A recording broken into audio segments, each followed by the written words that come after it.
Hello friends, welcome back to our channel. So ఈరోజు ఒక మంచి రెసిపీ అయితే మీతో షేర్ చేయబోతున్నాను, సరేనా?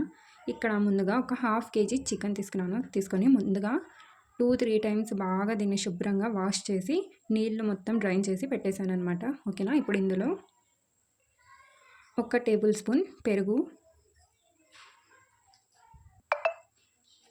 అలాగే ఒక హాఫ్ టేబుల్ స్పూన్ అల్లం వెల్లుల్లి పేస్ట్. ఇప్పుడు కొన్ని స్పైసెస్ చూపిస్తాను. సో ఇక్కడ వచ్చేసి half teaspoon chaat masala, half teaspoon జీలకర్ర పొడి, 1 టీ స్పూన్ ధనియాల పొడి, 1 teaspoon red chilli powder అంటే కారం పొడి, టేస్ట్కి సరిపడినంత ఉప్పు, అలాగే ఇది వచ్చేసి బ్లాక్ సాల్ట్ ఒక పావు టీ స్పూన్ తీసుకున్నాను. ఇది వచ్చేసి గరం మసాలా, ఇది కూడా ఒక హాఫ్ టీ స్పూన్, అలాగే ఇక్కడ ఒక 2 పించెస్ రెడ్ ఫుడ్ కలర్. ఇప్పుడు ఇవన్నీ ఇందులో యాడ్ చేసేద్దాం. మీ దగ్గర బ్లాక్ సాల్ట్ లేకుంటే స్కిప్ చేసేయండి. ఇప్పుడు ఇక్కడ 1 టేబుల్ స్పూన్ ఏమంటారు గ్రామ్ ఫ్లవర్ అండి. ఇది వచ్చేసి శనగపిండి, 1 టీ స్పూన్ శనగపిండి, 1 టేబుల్ స్పూన్ శనగపిండి. ఇక్కడ 2 టేబుల్ స్పూన్స్ కార్న్ఫ్లవర్, దీన్ని కూడా యాడ్ చేసుకొని ఇప్పుడు ఇది మొత్తం బాగా మిక్స్ చేసుకోవాలి. ఇక్కడ చూడండి కొంచెం గట్టిగా ఉంది కదా, సో ఇలాగే ఉండాలండి కన్సిస్టెన్సీ అనేది. ఇందులో వాటర్ అయితే అస్సలు యాడ్ చేయకండి, లేదంటే మొత్తం లేయర్గా ఊడిపోతుంది అనమాట ఫ్రై చేసేటప్పుడు. సో ఇలా గట్టిగా ఉండాలి, సరేనా? ఓకే అండి, ఒక 3 to 5 మినిట్స్ వరకు దీనికి బాగా మసాజ్ చేసిన తర్వాత ఫ్రిడ్జ్లో పెట్టేసుకోవాలి. ఒక అట్లీస్ట్ హాఫ్ అన్ అవర్ అయినా ఫ్రిడ్జ్లో పెట్టేసుకోవాలండి, సరేనా? మ్యారినేట్ చేసి పెట్టేసుకోవాలి ఇంకా. Okay friends, so 15 minutes half an hour తర్వాత చికెన్ అయితే తీసేసాను. ఇప్పుడు ఇది మొత్తం ఫ్రై చేసుకోవాలి. సో ఇలా తీసి అన్నీ ఇలా ఫ్రై చేసేసుకోవాలి. బ్యాచెస్లో వేసుకోవాలండి, అన్నీ ఒకేసారి వేస్తే కోటింగ్ మొత్తం పోతుంది. సో బ్యాచెస్లో వేసుకోండి. ఎన్ని పడతాయో ఒక ప్యాన్లో అన్నీ, కొంచెం డిస్టెన్స్ ఉండాలన్నమాట.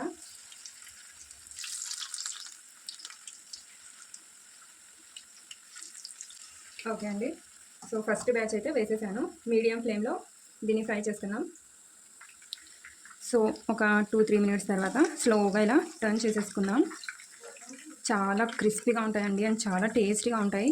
చికెన్ పకోడీ మీరైతే చాలా తిని ఉంటారు, బట్ ఇలా ఒకసారి డెఫినెట్గా ట్రై చేయండి, చాలా టేస్టీగా ఉంటాయి అన్నమాట. సో ఇందులో ఇంగ్రీడియంట్స్ ఇన్ని వేసి మీరు చేసి ఉండరు ఎప్పుడు. సో ఇలా ఒకసారి తప్పకుండా ట్రై చేయండి, సరేనా? అండ్ ట్రై చేసి తప్పకుండా కామెంట్ చేయండి. మీరు కామెంట్ చేస్తే అర్థమవుతుంది అనమాట. సో ఇక్కడ ఇలా అన్నీ టర్న్ చేసేసుకోవాలి మీడియం ఫ్లేమ్లో పెట్టి. చూసారు కదా కలర్ ఎంత బాగా ఉందో అసలుకి, చాలా పైనుంచి కూడా చాలా క్రిస్పీగా ఉన్నాయండి. చూస్తుంటేనే అసలు నోరు ఊరిపోతుంది కదా. సో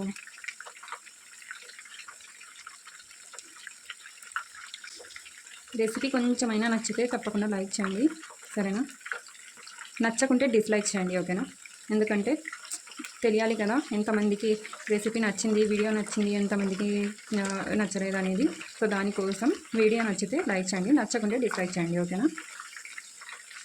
లైకే చేయాలని ఏం లేదండి, ఏమంటే లైక్తో జస్ట్ తెలుసుకోవడానికి అనమాట ఎంతమందికి వీడియో నచ్చుతుంది, నచ్చటం లేదు అనేది. ఎందుకంటే ఎంతో కష్టపడి వీడియో తీస్తాం కదా. సో ఇక్కడ చూడండి కలర్ అయితే చాలా టెంప్టింగ్గా ఉంది. అసలు చూస్తుంటే ఎంతమందికి నోరు ఊడుతుందో నాకు కామెంట్ చేయండి, ఓకేనా? ఇంకా ఇక్కడ లైట్నింగ్ అంతగా లేదు, సో మొబైల్లో ఫోన్లో అంత ఎలా కనిపిస్తుందో, బట్ రియల్గా మాత్రం చూస్తుంటేనే తీసి తినాలనిపిస్తుంది. అంత టెంప్టింగ్గా ఉందన్నమాట అండ్ అంత క్రిస్పీగా కూడా ఉంది. చూసారు కదా, అసలు కొంచెం కూడా పైనుంచి ఇలా కదలని కూడా కదలలేదన్నమాట. మ్యారినేట్ చేసి పెట్టాం కదా మసాలాలు. చాలా ఈజీ ప్రాసెస్లో చూపిస్తున్నానండి.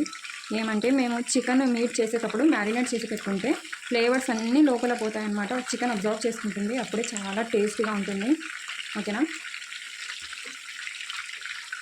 సో ఇలా మధ్యలో ఇలా టర్న్ చేస్తూ కుక్ చేసుకోవాలి. చికెన్ పీసెస్ మీ ఇష్టం అండి, మీరు ఏ సైజులో కావాలంటే ఆ సైజులో పెట్టేసుకోవచ్చు. నేను ఇక్కడ కొద్దిగా పెద్ద సైజులోనే పెట్టాను.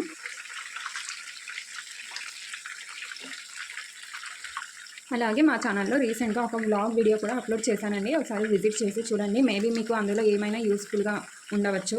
సరేనా, కొన్ని టిప్స్ కూడా చెప్పాను అందులో. సో ఒకసారి డెఫినెట్గా వెళ్ళి చూసేయండి. ఓకేనా. ఓకే అండి, సో ఇవైతే ఫ్రై అయిపోయాయి. ఇక వీటిని తీసేసుకుందాం.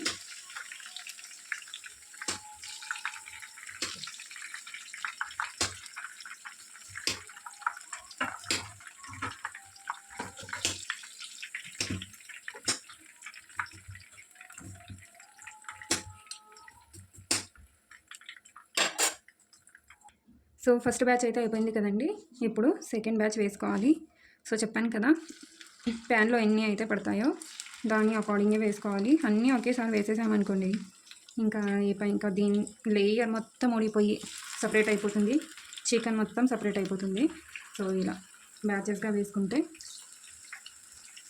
కొంచెం పెద్ద పీసెస్ ఉంటాయి కదా, దాన్ని బాగా ఫ్రై అవ్వనివ్వాలి. ఎందుకంటే లోపల వరకు బాగా ఫ్రై అవ్వాలి. చిన్న పీసెస్ ఫ్రై అయిపోతే తీసేయచ్చు, పెద్ద పీసెస్ని ఇంకొంచెం సేపు ఫ్రై అవనిస్తే రెడీ అయిపోతుంది. సో ఇలా